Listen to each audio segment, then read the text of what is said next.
Olá, veja os destaques desta quinta-feira, 26 de dezembro. Corpo de adolescente desaparecido em praia da capital é encontrado. A Marinha do Brasil emite nota sobre as buscas dos desaparecidos no desabamento da ponte entre o Maranhão e o Tocantins. Lei estadual garante mais assistência aos recém-nascidos no Maranhão. Profissionais da rede de acolhimento de mulheres vítimas de violência são qualificados. E mais, no quadro Arte do Mará, a delicadeza e religiosidade dos presépios. O Assembleia em Foco, primeira edição, já começou.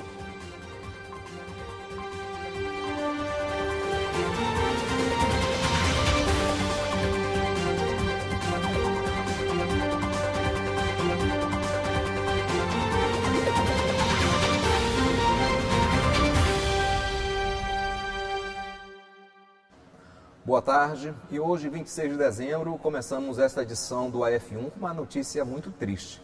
Os bombeiros encontraram agora pela manhã o corpo do adolescente de 12 anos que havia desaparecido na praia de São Marcos, na Avenida Litorânea, em São Luís, na manhã de ontem. Para o período das festas de fim de ano, o cuidado precisa ser redobrado. Com o fim do ano, a frequência de banhistas na orla da região metropolitana de São Luís aumenta. É preciso muito cuidado ao entrar no mar, para evitar o risco de afogamentos. Apesar da redução de 70% nos casos de afogamentos na ilha, no dia de Natal foi registrada uma ocorrência. Segundo o Batalhão de Bombeiros Marítimo, existe um novo ponto de risco, onde aconteceu o acidente. Muito provavelmente, a gente percebeu lá no relevo que tem um local chamado valão, né? Porque são justamente aquelas piscinas naturais que você perceber é igual vai escavando areia. E tem lugares que esse tipo de relevo vai mudando de acordo com o período do ano, né? Então a gente percebeu, de acordo com os relatos e também que a gente percebeu no relevo, provavelmente foi esse caso. Entretanto, aqui já na região da praia do Calhau, tanto ali no chamado Parquinho e também ali no Rio Pimenta, que é no prolongamento da extensão, já é conhecida. Ali vocês perceberam que tem um recife de pedra, então tem esse recife de pedras, sempre a gente coloca bandeiras vermelhas que não é recomendado banhar. Esse é o terceiro caso de afogamento registrado na região metropolitana de São Luís. O corpo do adolescente de 17 anos foi encontrado nesta quinta-feira, quase 24 horas depois de ser puxado por uma correnteza de retorno. Segundo os bombeiros, durante a temporada de festas de Ano Novo e férias, está sendo realizada uma campanha de orientação e prevenção. Nesse ano, a gente está fazendo uma campanha chamada Operação Praia Segura. O que consiste? Aumenta a questão de QPMs, que são os 4 ciclos na praia, as embarcações na praia, as abordagens a banhista, caravanas e a quantidade também de bombeiros. E a gente aumenta e intensifica esse tipo de situação. É muito triste. E a Marinha do Brasil emitiu nota sobre as buscas pelos desaparecidos no desabamento da ponte Juscelino Kubitschek de Oliveira entre o Maranhão e o Tocantins. Segundo a nota, atualmente 11 pessoas permanecem desaparecidas e 6 mortes estão confirmadas. O comando do 4º Distrito Naval informa que novas análises da água serão realizadas para detectar agentes nocivos aos mergulhadores. Nos trabalhos está sendo usado o Sindiscan Sonar, um equipamento que cria imagens de alta resolução no fundo do rio. Os corpos de bombeiros do Maranhão, Pará e Tocantins trabalham em conjunto com a Marinha. E o governador do estado, Carlos Brandão, decretou luto de 3 dias em todo o estado em razão das mortes ocorridas no desabamento da ponte. Mudando de assunto, recém-nascidos no Maranhão estão protegidos por uma lei estadual aprovada pela Assembleia Legislativa que garante assistência, atenção multiprofissional e humanizada e o estímulo da participação dos pais nos cuidados dos bebês. Os primeiros 27 dias pós-parto é uma fase delicada por riscos biológicos, ambientais e sociais. Mas a primeira semana de vida tem sido um desafio ainda maior para muitos recém-nascidos. A mortalidade infantil, apesar de ter reduzido bastante nos últimos anos, tem uma parcela que continua alta e preocupa muito, que é a mortalidade neonatal e principalmente a mortalidade neonatal precoce, que é aquela que acontece na primeira semana de vida. As principais causas são prematuridade, anóxia perinatal grave, que é quando falta oxigênio no cérebro do bebê, e infecção. O período neonatal é responsável por até 70% dos casos de mortalidade infantil nas últimas décadas, segundo os dados do Ministério da Saúde. Assistência profissional e equipamentos especializados são indispensáveis para a redução dessa taxa, além de um método simples e vital, o método Canguru. O que precisa ser feito é um pré-natal adequado, né, que possa identificar os riscos de prematuridade. Uma vez identificada, encaminhar essa mulher para parir no local onde tem assistência adequada, tanto do ponto de vista de equipamento como uma equipe treinada. A anóxia perinatal grave, a principal ação que pode reduzir é o treinamento de profissionais em sala de parto. E infecção, a higienização das mãos é a principal medida de redução de infecção no mundo inteiro.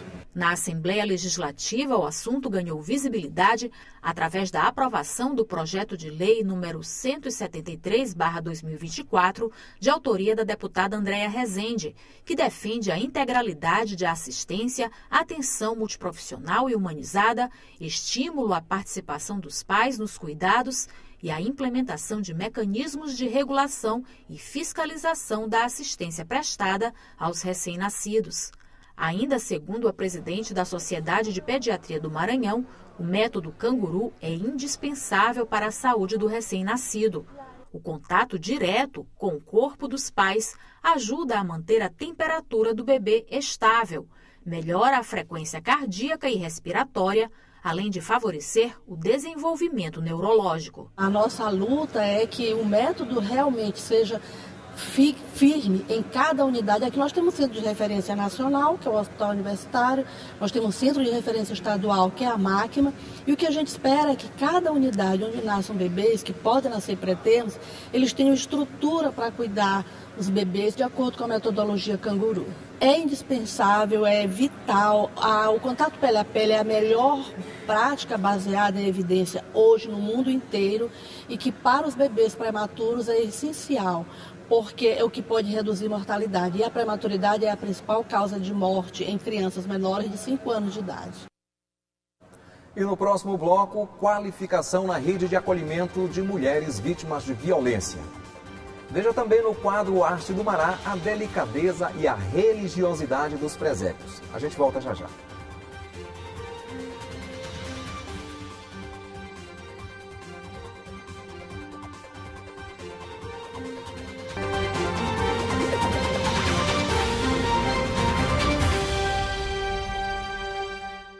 Estamos de volta e vamos fazer uma correção. É que na matéria sobre o corpo encontrado nesta manhã lá na Praia de São Marcos, eu falei que o adolescente tinha 12 anos, mas na verdade ele tinha 17 anos, como você conferiu na própria matéria. Agora, mudando de assunto, a iniciativa do governo do estado vem capacitando profissionais de saúde e melhorando a rede de acolhimento para mulheres vítimas de violência. A capacitação dos profissionais de saúde representa um passo importante no enfrentamento à violência contra a mulher, além de melhorar a rede de acolhimento. Nesta etapa, participaram profissionais das unidades de pronto atendimento e hospitais de urgência e emergência. A iniciativa do governo do Maranhão, por meio da Secretaria de Estado da Saúde, é para ampliar a implementação das salas lilás em diferentes unidades de saúde do estado.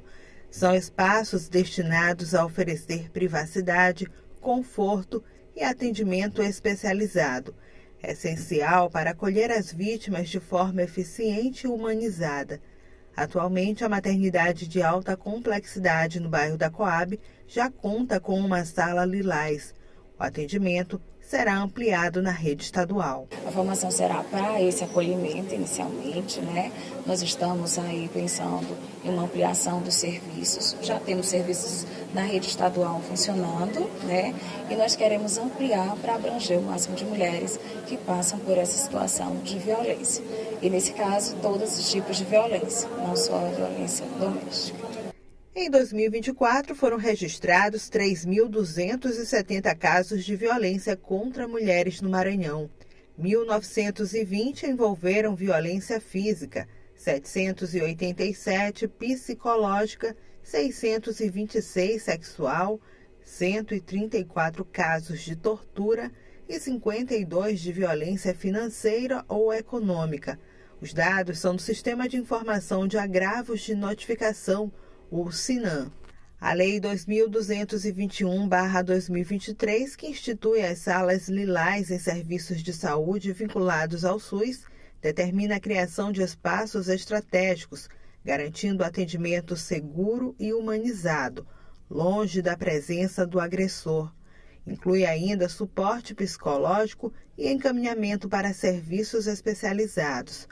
A capacitação ajuda os profissionais a lidarem com uma demanda que tem crescido e requer sensibilidade. Eu trabalho numa UPA que é porta aberta e a gente recebe muitas pacientes que sofrem esse tipo de violência. Então é importante a gente ter esse conhecimento para a gente dar um melhor acolhimento, saber como conduzir. E é importante para que a gente possa ampliar mais esse conhecimento para nós que somos mulheres também, para a gente atender essas mulheres que também sofrem essa violência. O Instituto Nacional de Meteorologia, o INMET, emitiu alerta laranja de chuvas intensas para esta quinta-feira em 11 estados, entre eles o Maranhão. De acordo com o órgão, a partir de hoje, a primeira zona de convergência do Atlântico Sul deste verão se forma sobre o país e vai cumprir o seu período mínimo de atuação de 4 dias. Ao longo desse período, a previsão é de muita chuva. Os acumulados podem passar facilmente dos 200 milímetros em todo o período. Existe o alerta para a ocorrência de chuvas intensas no interior do Maranhão. E por falar em chuvas, vamos conferir como fica o tempo na tarde de hoje. Os detalhes com ela, Ananda Fontinelli. Boa tarde para você. Vamos à previsão do tempo para essa quinta-feira. Na capital, o dia amanheceu com tempo nublado e agora à tarde deve continuar assim. Os termômetros variam entre 26 e chegam até os 31 graus. À noite que o tempo deve abrir um pouquinho e tem possibilidade de chuva. Já em Grajaú, o Instituto Nacional de Meteorologia emitiu um alerta laranja para chuvas intensas lá na região. Então atenção aos moradores de Grajaú por conta desse alerta ao sair de casa. As temperaturas variam entre 26 e chegam até os 33 graus e são esperadas chuvas com trovoadas lá na região. E na cidade de Mirador, para a gente encerrar, está bem parecido com Grajaú. Alerta de chuvas intensas. As temperaturas ficam entre 25 e chegam até os 32 graus e há a possibilidade de tempo parcialmente fechado lá nessa quinta-feira. É isso, a gente volta a se encontrar amanhã. Até lá. Obrigado, Ananda. E usando uma variedade de materiais que vão da madeira ao gesso, um artesão maranhense cria peças únicas que carregam em si, além da riqueza de detalhes e da beleza, o verdadeiro espírito de Natal. É o que você vai ver agora no nosso quadro A Arte do Mará.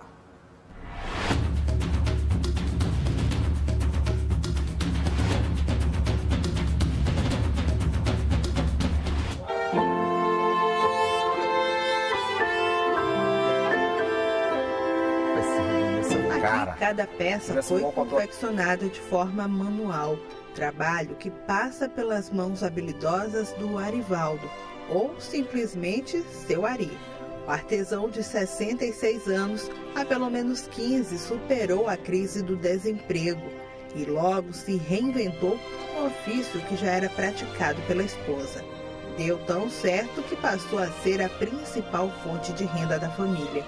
Hoje ele é referência em arte sacra, mas nesta época do ano, o carro-chefe das vendas são os presépios, um dos itens mais tradicionais de decoração natalina na tradição católica. Nós começamos a confeccionar as peças já no mês de outubro, porque a demanda é grande realmente, né?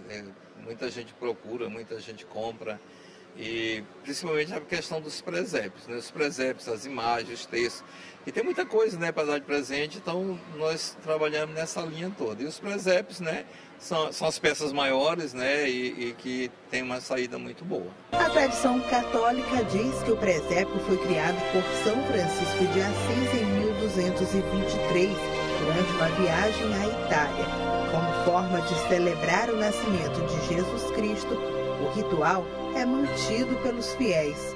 Por aqui, cada peça tem um toque de delicadeza. Apesar de ter elementos comuns que compõem o presépio, como o próprio Menino Jesus na manjedoura, os Reis Magos, cada presépio pode ter a sua própria característica e é exatamente essa a preocupação do seu Ari, que ao confeccionar cada peça acaba fazendo com exclusividade.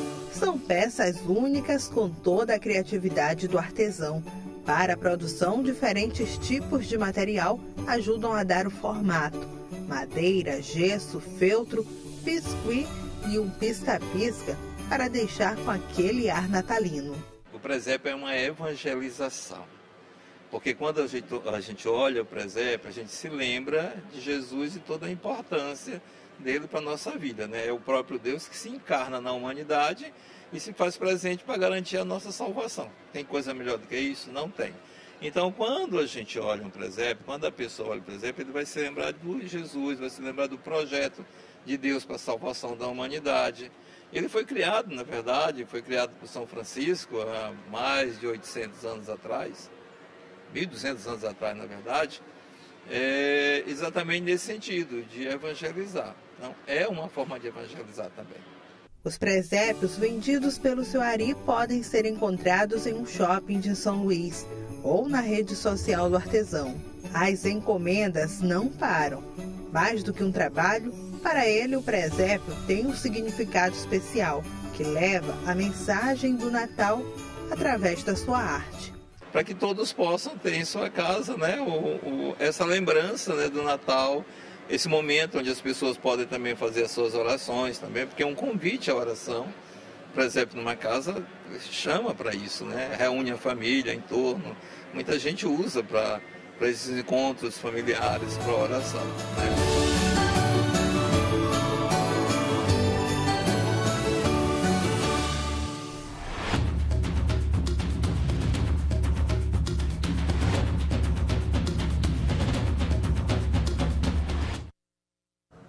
Parabéns ao seu Ari e obrigado por nos presentear com sua arte. O Assembleia em Foco, primeira edição, vai ficando por aqui. Para rever esta reportagem e todo o conteúdo jornalístico produzido pela Diretoria de Comunicação da Assembleia Legislativa, acesse o nosso portal. Uma excelente tarde para todos nós.